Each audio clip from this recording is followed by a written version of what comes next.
the most important issue nation and the world in the 21st century, and that is the United States' response to the global ambitions of the Chinese Communist Party. The CCP rules with an iron fist over one of the great ancient civilizations of the world. It seeks to leverage the immense power, productivity, and ingenuity of the Chinese people to overthrow the rule-based international system and to make the world safe for dictatorship. How the United States responds to this challenge will have historic implications and will determine whether the United States and its liberal democratic allies will continue to shape their own destiny, or whether the CCP and its autocratic tributaries will control the future.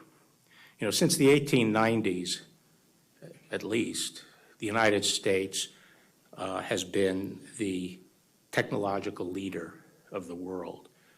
And from that prowess has come our prosperity, the opportunity for generations of Americans, and our security.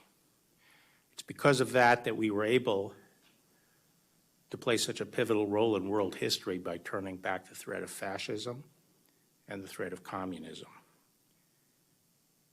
What's at stake these days is whether we can maintain that leadership position and that technological leadership. Are we going to be the generation that has allowed that to be stolen, which is really stealing the future of our children and our grandchildren? Several weeks ago, the National Security Advisor, Robert O'Brien, spoke about the CCP's ideology and global ambitions. He declared, and I agree, that the days of American passivity and naivete regarding the People's Republic of China are over. And last week, the FBI Director, Chris Wray, described how the CCP pursues its ambitions through the nefarious and even illegal conduct, including industrial espionage, theft, extortion, cyber attacks, and malign influence activities. In the coming days, you will hear from Secretary Mike Pompeo, who will sum up what is at stake for the United States and the free world. Now, Chris Wray told me that shortly after his speech last week, one of the leaders of the Chinese Communist Party pronounced that his speech was particularly disgusting. I told him that I was going to aim today to be despicable. But I'll settle for especially disgusting. But no matter how the Chinese seek to characterize it, I do hope that my speech and Mike Pompeo's speech will encourage the American people to reevaluate their relationship with China, so long as it continues to be ruled by the Chinese Communist Party. It is fitting that we're here today at the Ford Presidential Museum. Gerald Ford served in the highest echelons of the government at the dawn of America's re-engagement with China, which began obviously with President Nixon in 1972. And 3 years later, in 1975, President Ford visited China for a summit with PRC leaders, including Mao Zedong. At the time, it was unthinkable that China would emerge after the Cold War as a near-peer competitor of the United States. And even then, there were signs of China's immense latent power. In the joint report of their visit to China in 1972, House Majority Leader Hale Boggs and then Minority Leader Gerald Ford wrote, "If she manages to achieve as she aspires, China in the next half century can emerge as a self-sufficient power of 1 billion people." This last impression of the reality of China's colossal potential is perhaps the most vivid of our journey.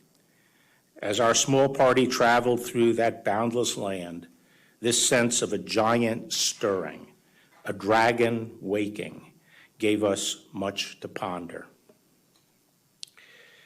It is now nearly 50 years later, and the prescient ponderings of these two congressmen have come to pass.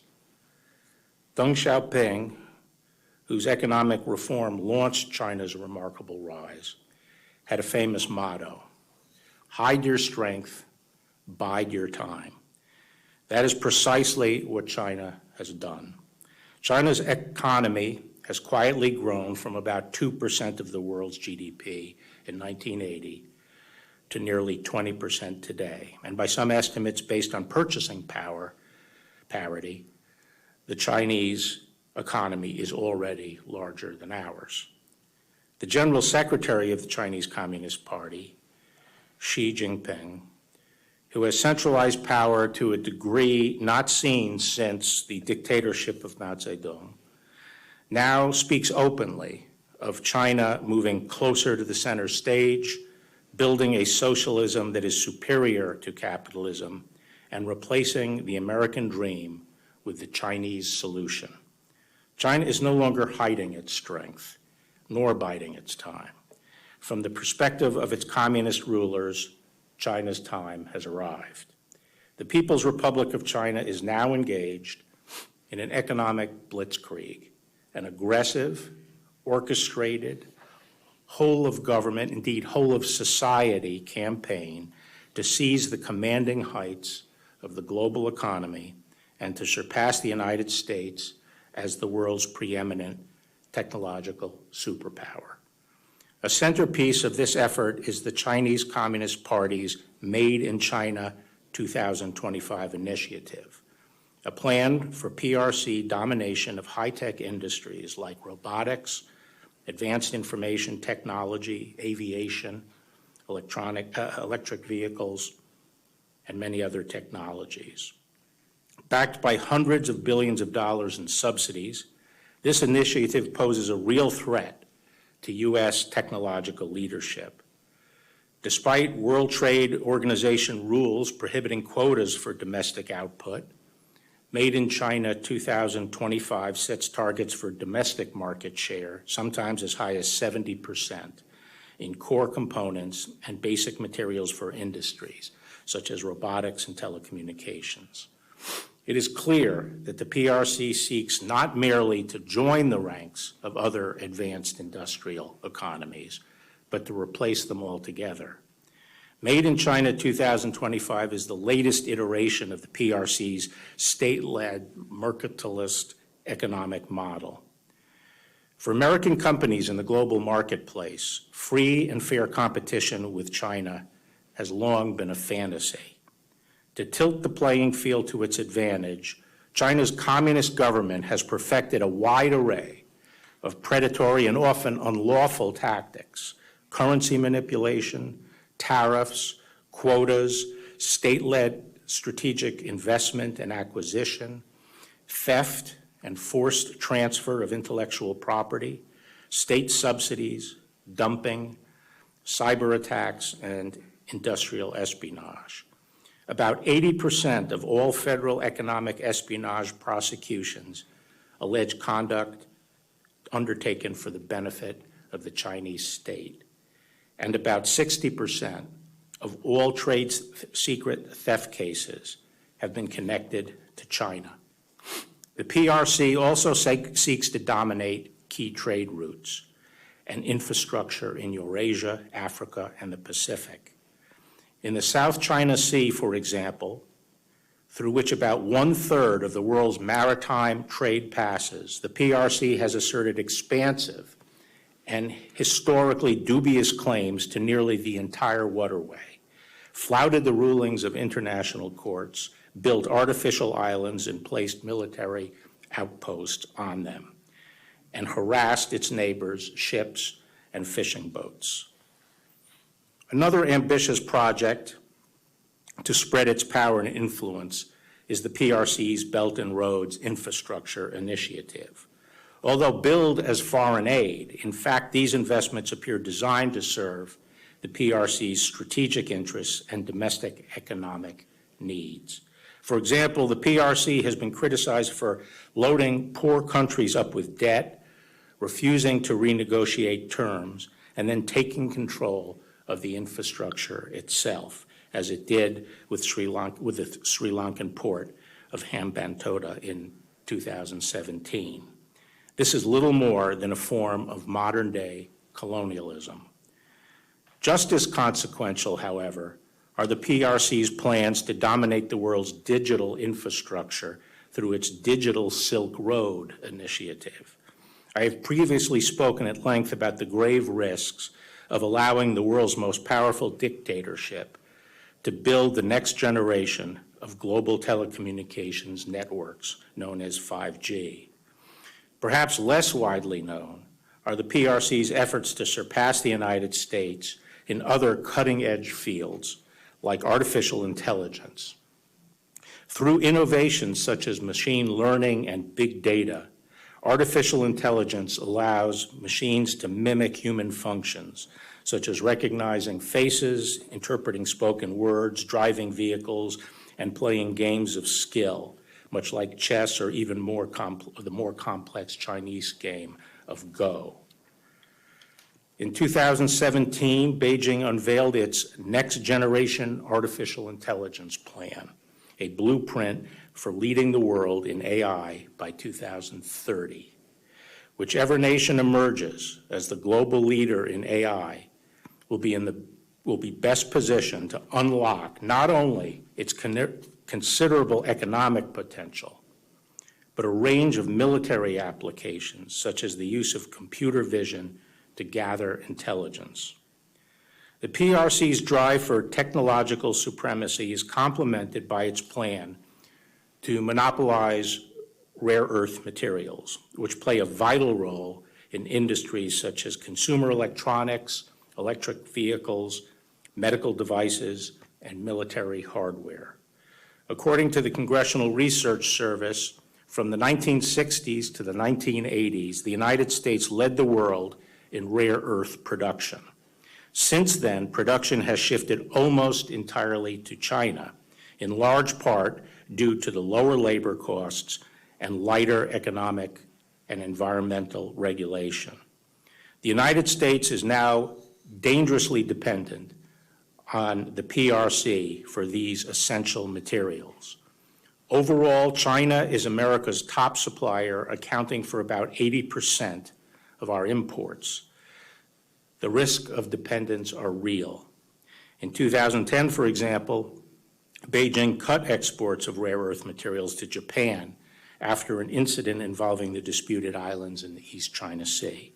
The PRC could do the same to us. As China's progress in these critical sectors illustrates, the PRC's predatory economic policies are succeeding. For 100 years, America was the world's largest manufacturer, allowing us to serve as the world's arsenal of democracy. China overtook the United States in manufacturing output in 2010. The PRC is now the world's arsenal of dictatorship. How did China accomplish all this? No one should underestimate the ingenuity and industry of the Chinese people.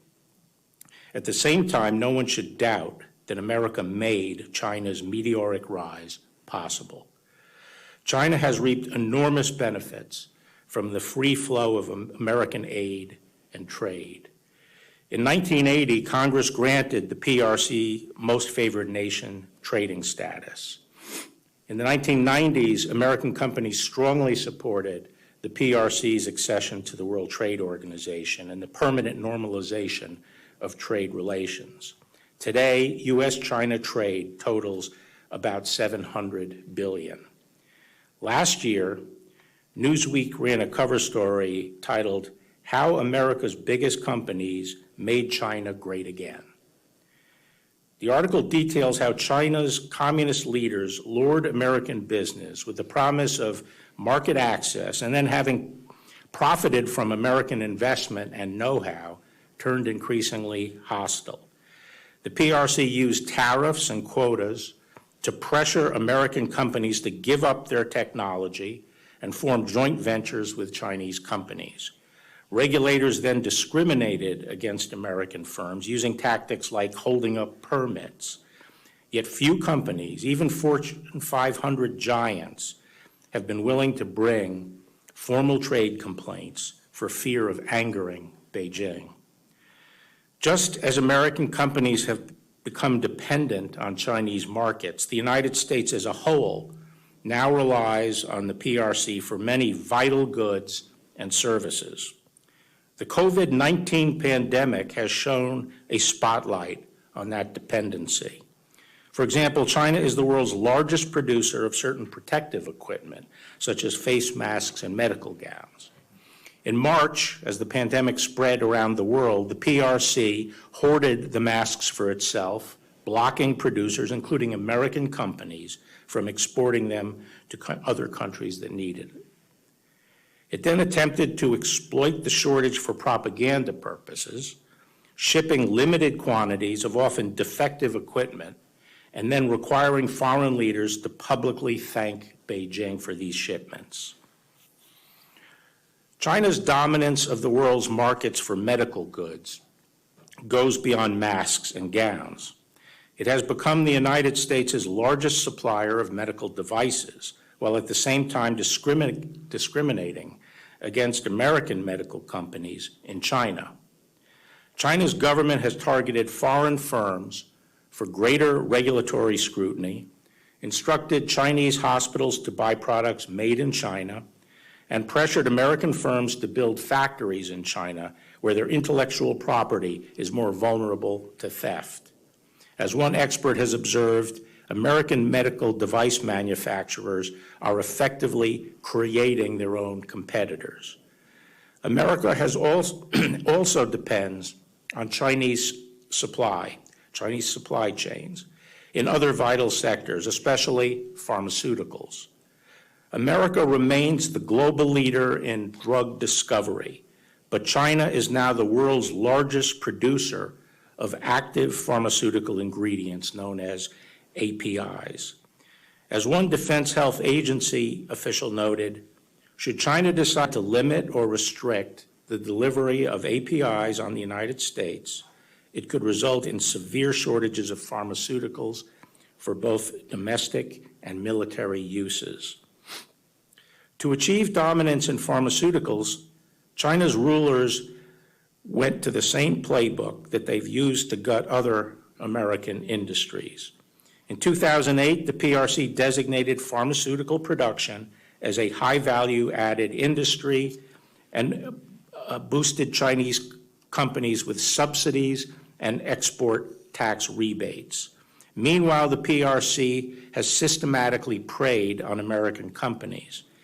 American firms' well-known obstacles in the Chinese health market include drug approval delays, unfair pricing limitations, IP theft, and counterfeiting. Chinese nationals working as employees at pharma companies have been caught stealing trade secrets both in America and in China. And the CCP has long engaged in cyber espionage and hacking of U.S. academic medical centers and healthcare companies. In fact, PRC-linked hackers have targeted American universities and firms in a bid to steal the IP related to coronavirus treatments and vaccines, sometimes disrupting the work of our researchers. Having been caught covering up the coronavirus outbreak, Beijing is desperate for a public relations coup and may hope that it will be able to claim credit for any medical breakthroughs. As all of these examples should make clear, the ultimate ambition of China's rulers isn't to trade with the United States. It is to raid the United States. If you are an American business leader, appeasing the PRC may bring short-term rewards. But in the end, the PRC's goal is to replace you. As a U.S. Chamber of Commerce report put it, the belief by foreign companies that large financial investments and sharing of expertise and significant technology transfers would lead to an ever-opening China market is being replaced by boardroom banter that win-win in China means China wins twice. Although Americans hoped that trade and investment would liberalize China's political system, the fundamental character of the regime has never changed. As its ruthless crackdown of Hong Kong demonstrates once again, China is no closer to democracy today than it was in 1989 when tanks confronted pro-democracy protesters in Tiananmen Square. It remains an authoritarian, one-party state in which the Chinese Communist Party wields absolute power, unchecked by popular elections, the rule of law, or an independent judiciary. The CCP surveils its own people and assigns them social credit scores, employs an army of government censors, tortures dissidents, and persecutes religious and ethnic minorities, including 1 million Uyghurs detained in indoctrination and labor camps. If what happened in China stayed in China, that would be bad enough. But instead of America's changing China, China is leveraging its economic power to change America.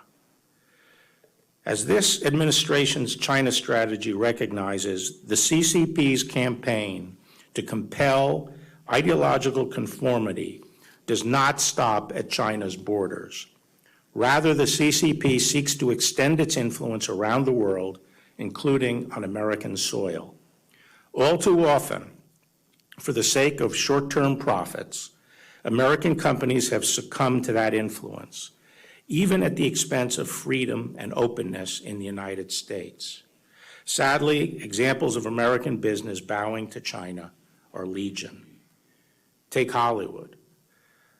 Hollywood's actors, producers, and directors pride themselves on celebrating freedom and the human spirit.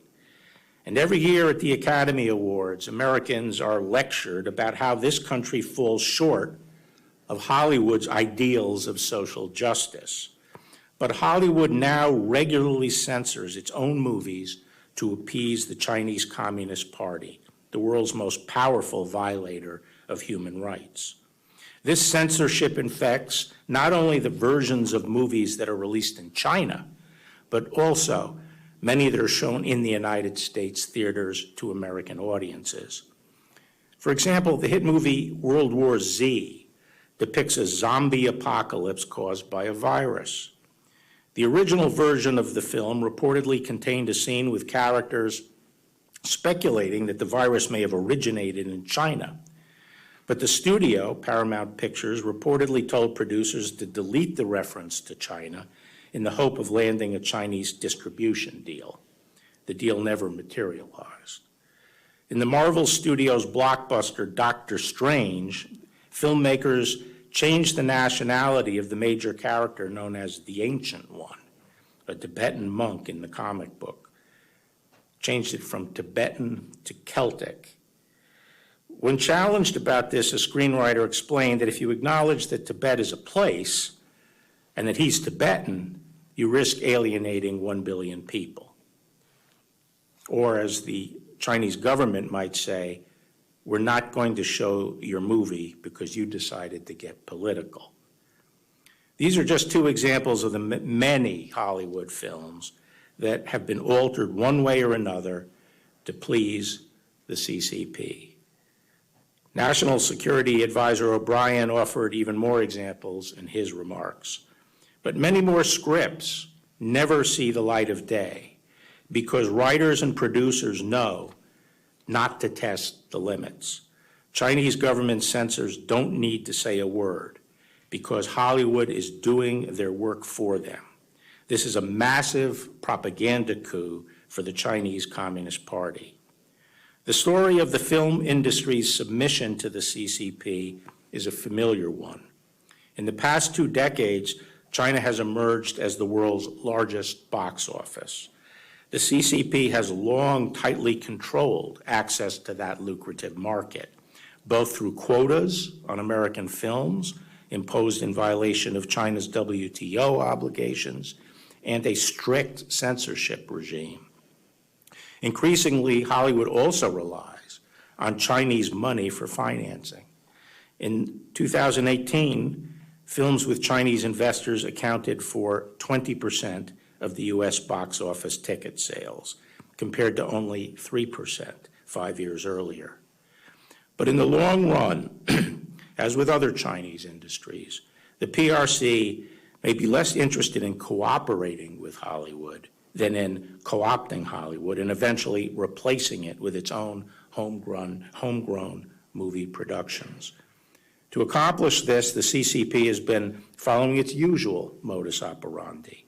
By imposing a quota on American films, the CCP pressures Hollywood studios to form joint ventures with Chinese companies, who then gain U.S. technology and know-how. As one Chinese film executive recently put it, everything we learned from Hollywood. Notably, in 2019, 8 of the 10 top grossing films in China were produced in China. Hollywood is far from alone in kowtowing to the PRC. America's big tech companies have also allowed themselves to become pawns of Chinese influence. In the year 2000, when the United States normalized trade relations with China, President Clinton hailed the new century as one in which liberty will be spread by cell phone and cable modem. Instead, over the course of the next decade, American companies such as Cisco helped the Chinese communists build the Great Firewall of China, the world's most sophisticated system for internet surveillance and censorship. Over the years, corporations such as Google, Microsoft, Yahoo, and Apple have shown themselves all too willing to collaborate with the CCP. For example, Apple recently removed the news app Quartz from its App Store in China after the Chinese government complained about the coverage of Hong Kong democracy protests.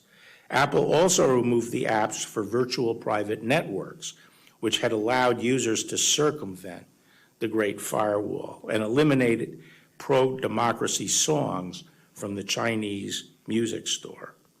Meanwhile, the company announced that it would be transferring some of its iCloud data to servers in China, despite concerns that the move would give the Communist Party easier access to emails, text messages, and other user information stored in the iCloud. Recently, we were able to get into 2 cell phones used by the al-Qaeda terrorist who shot 8 Americans at the Pensacola Naval Air Station, and during the gunfight with him, he stopped, disengaged, put his cell phones down, and tried to destroy them, shooting a bullet into one of his 2 cell phones. And we thought that suggested that there might be very important information about terrorist activities in those cell phones. And for 4.5 months, we tried to get in without any help at all from Apple. Apple failed to give us any help getting into those cell phones. We were ultimately able to get in through a fluke that we will not be able to reproduce in the future, where we found communications with al-Qaeda operatives in the Middle East up to the day before the attack. Do you think when Apple sells phones in China, that Apple phones in China are impervious to penetration by Chinese authorities? They wouldn't be sold if they were impervious to Chinese authorities. And what we've asked for is warrant, when we have a warrant from a court, that we should be able to get into those cell phones. That's the double standard that has been emerging among American tech companies. The CCP has long used public threats of retaliation and barred market access to exert influence. More recently, however, the CCP has also stepped up behind-the-scenes efforts to cultivate and coerce American business executives to further its political objectives, efforts that are all the more pernicious because they are largely hidden from public view. As China's government loses credibility around the world, the Justice Department has seen more and more PRC officials and their proxies reaching out to corporate leaders and inveighing them to favor policies and actions favored by the Chinese Communist Party. Their objective varies, but their pitch is generally the same. The business person has economic interests in China, and there is a suggestion that things will go better or worse for them, depending on their response to PRC's request. Privately pressuring and courting American corporate leaders to promote policies or U.S. politicians presents a significant threat because hiding behind American voices allows the Chinese government to elevate its influence campaigns and put a friendly face on its pro-regime policies.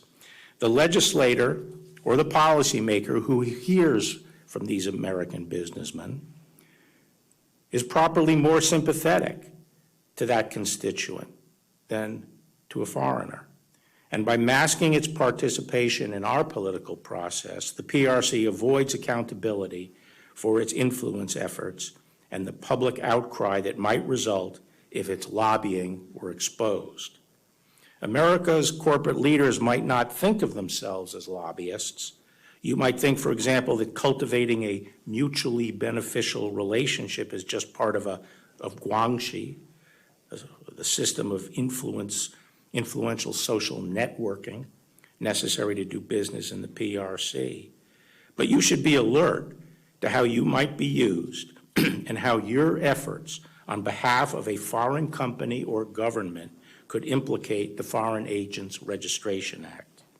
FARA does not prohibit any speech or conduct, but it does require those who are acting as agents of foreign principals to publicly disclose that relationship and their political or other similar activities by registering with the Justice Department, allowing the audience to take into account the origin of the speech when evaluating credibility. By focusing on American business leaders, I don't mean to suggest that they are the only targets of Chinese influence operations, but they are principal targets today of Chinese influence operations in the United States. The Chinese Communist Party also seeks to infiltrate, censor, or co-opt American academic and research institutions. For example, dozens of American universities host Chinese government-funded Confucian Institutes, which have been accused of pressuring host universities to silence discussion or cancel events on topics considered controversial by Beijing. Universities must stand up for each other, refuse to let the CCP dictate research efforts or suppress diverse voices, support colleagues and students who wish to speak their minds, and consider whether any sacrifice of academic integrity or freedom is worth the price of appeasing the CCP's demands. In a globalized world, American corporations and universities alike may view themselves as global citizens rather than as American institutions. But they should remember that what allowed them to succeed in the first place was the American free enterprise system, the rule of law, and the security afforded by America's economic, technological, and military strength. Globalization does not always point in the direction of greater freedom. A world marching to the beat of the communist Chinese drum will not be a hospitable one for institutions that depend on free markets, free trade, or the free exchange of ideas. There was a time when American companies understood that they saw them and understood this, and they saw themselves as American and proudly defended American values. In World War II, for example, the iconic American company Disney made dozens of public information films for the government, including training videos to educate American sailors on navigation tactics. During the war, over 90% of Disney's employees were devoted to the production of training and public information films. To boost the morale of America's troops, Disney also designed insignia that appeared on planes, trucks, flight jackets, and other military equipment used by American and Allied forces. I suspect that Walt Disney would be disheartened to see how the company he founded deals with foreign dictatorships today. When Disney produced Kundun, the 1997 film about the PRC's oppression of the Dalai Lama, the CCP objected to the project and pressured Disney to abandon it. Ultimately, Disney decided that it couldn't let a foreign power dictate whether it would distribute a movie in the United States. But that moment of courage wouldn't last. After the CCP banned all Disney films in China, the company lobbied hard to regain access, and the CEO apologized for Kundun, calling it a stupid mistake. Disney then began courting the PRC to open a $5.5 billion theme park in Shanghai. As part of that deal, Disney agreed to give the Chinese government officials role in its management. Of the park's full-time employees, 300 are active members of the Communist Party, and they reportedly display hammer and sickle insignia on their desks and attend party lectures at the facility during business hours. Like other American companies, Disney may eventually learn the hard way the cost of compromising its principles. Soon after Disney opened its park in Shanghai, a Chinese-owned theme park popped up a couple of hundred miles away, featuring characters that, according to news reports, looked suspiciously like Snow White and other Disney trademarks. American companies must understand the stakes. The Chinese Communist Party thinks in terms of decades and centuries, while we tend to focus on the next quarter's earning report. But if Disney and other American corporations continue to bow to Beijing, they risk undermining both their own future, competitiveness, and prosperity, as well as the classical liberal order that has allowed them to thrive. During the Cold War, Lewis Powell, later Justice Powell, sent an important memorandum to the U.S. Chamber of Commerce. He noted that the free enterprise system was under unprecedented attack and urged American companies to do more to preserve it. The time has come, he said. Indeed, it is long overdue for the wisdom, ingenuity, and resources of American business to be marshaled against those who would destroy it. So too today. The American people are more attuned than ever to the threat that the Chinese Communist Party poses not only to our way of life, but to our very lives and livelihoods. And they will increasingly call out corporate appeasement. If individual companies are afraid to take a stand, there is strength in numbers. As Justice Powell wrote, strength lies in organization, in careful long-range planning and implementation, in consistency of action over an indefinite period of years, in the scale of financing available only through joint efforts, and in the political power available only through united action and national organization. Despite years of acquiescence in communist authorities in China, America's tech companies may finally be finding their courage through collective action. Following the recent imposition of the PRC's draconian national security law in Hong Kong, many big tech companies, including Facebook, Google, Twitter, Zoom, and LinkedIn, reportedly announced that they would temporarily suspend compliance with government requests for user data. True to form, communist officials have threatened imprisonment for non-compliant company employees. We will see if these companies hold firm and how long they hold firm. We hope they do. If they stand together, they will provide a worthy example for other American companies in resisting the Chinese Communist Party's corrupt and dictatorial rule. The CCP has launched an orchestrated campaign across all of its many tentacles in Chinese government and society to exploit the openness of our institutions in order to destroy them. To secure a world of freedom and prosperity for our children and our grandchildren, the free world will need its own version of a whole-of-society approach in which the public and private sectors maintain their separation but work together collaboratively to resist domination and to win the contest for the commanding heights of the global economy. America has done that before, and if we rekindle our love and devotion of our country and each other, I am confident that we, the American people, the American government, and American business together can do it again. Our freedom depends on it. Thank you very much.